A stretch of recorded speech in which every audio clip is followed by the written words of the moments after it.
original way about what could the future of the Middle East look like. And the second basis for my ideas is that we've got to stop thinking about what to do next week and next month. We've got to start thinking about what to do in the decades ahead. This is something that the American foreign policy establishment is notoriously bad at doing. So I'm trying to make my contribution. Here's what I see. I think that in the future, the United States needs to look for partners in that region. I think we've shown that we don't fully understand the subtleties there, although we have this idea we get the Middle East. Other countries don't get the Middle East, including countries that are there. Therefore, our policies are the wise ones, and foolish countries in that region that have other ideas are just ignorant and don't know how really to resolve these problems. So, who should be our partners? I believe when a country looks for partners, we should be looking for countries that fit two criteria. Number one, they should be countries that have long-term strategic goals that are relatively congruent with ours. But that isn't enough. You also need one other thing, because alliances and partnerships that are based on just relationships between ruling elites, government-to-government alliances, often tend to be very weak because those regimes with which we partner are often very unpopular in their own country. And then since people don't like their regimes, they see the U.S. friendly with those regimes, then they don't like us either. So there needs to be a second basis for our relationship with our partners, and that is you need to find countries to partner with whose societies are similar to your own.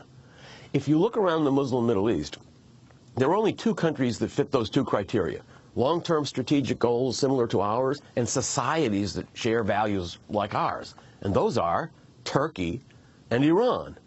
Now, a partnership among those three countries right now would be difficult to achieve, although I think it might not be as difficult as some people imagine if we really open our minds and try to be creative here. On the other hand, over the long run, I think at the very least we shouldn't be doing anything that will make this partnership more difficult in the future. Turkey is producing a very interesting new approach to foreign affairs. They're essentially telling the United States, we share your values. We share your goals in this part of the world. We're your military ally. We support the same principles that you support. But we have some advice on tactics for you. You can't be so confrontational here. You've got to ratchet down your rhetoric and try to resolve some of the problems in this region through diplomacy and compromise and negotiation. America is not ready for that kind of advice yet. And that's what really lies behind the friction of these last few weeks between Turkey and the United States. Let's talk about Turkey, the United States, and Israel. Talk about the U.S. relationship. Actually, interestingly, you talk about the U.S. and their relationship with Israel and Saudi Arabia. And now you're talking about an alliance with Turkey and Iran. But talk about the attack on the Gaza flotilla by the Israeli commandos and what this has meant for Turkey and Israel. There's been a lot of talk recently about the Islamization of Turkish society, which I think is way overblown. What you're really seeing is a more full expression of democracy now that Turks are free to be what they want. At the same time, there's been this parallel view, particularly in recent weeks, that Turkey is adopting a kind of a more Islamic or Middle East-focused foreign policy, and they've essentially become a frenemy. They've flipped sides. They're a potential defector from the coalition of the virtuous over to Iran and crazy Islamists. This also is way exaggerated. What we've seen in the last few weeks between Turkey and Israel is not the result of some great surge of Islamist belief or anti-Israel passion in Turkey. In fact, Turkey and Israel have had very good relations over decades. Turkey was one of the first countries to recognize Israel when it was created in the late 1940s.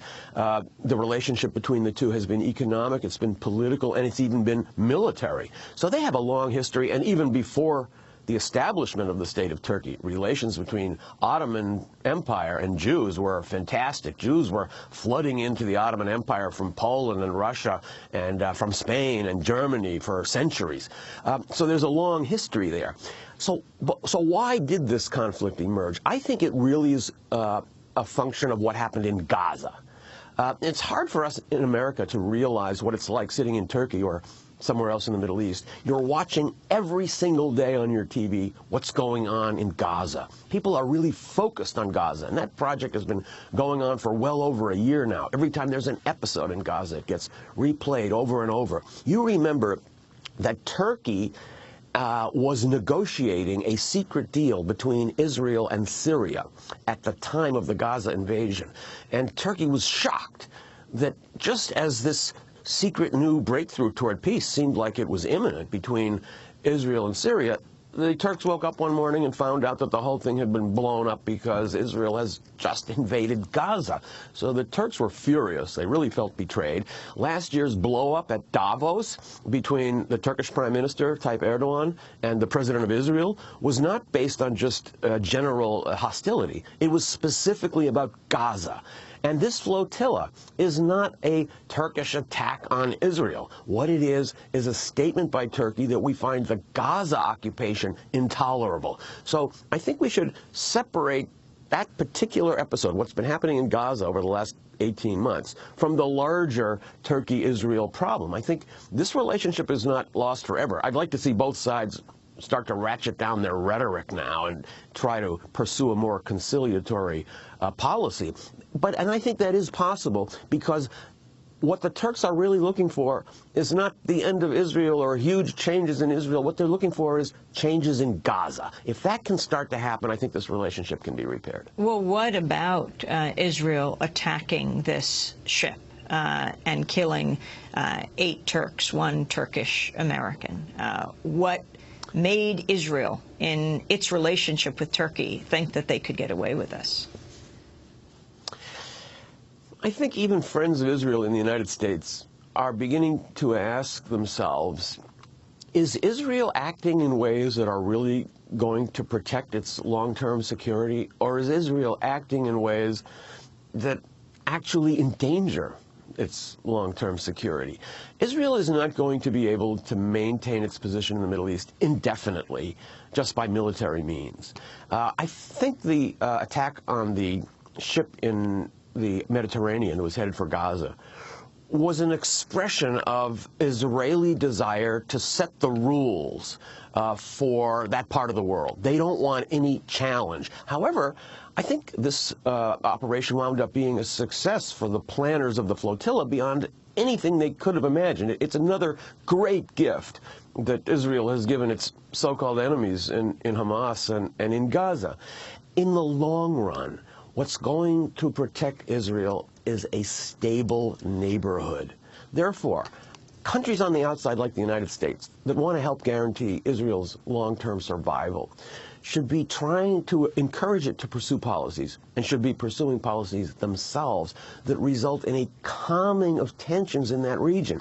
In an odd way, Israel and Iran are, in one sense, in a somewhat comparable position right now. They're the 2 countries that many other countries in the Middle East don't like, and they're the 2 countries that lots of countries in the world don't like. There's a tremendous amount of anti-Israel emotion running around the world now, and a tremendous amount of anti-Iran emotion. A lot of big powers and smaller countries, too, would love to punish those countries. We're very angry at them. There's a great impulse to try to sanction them and push them into a corner.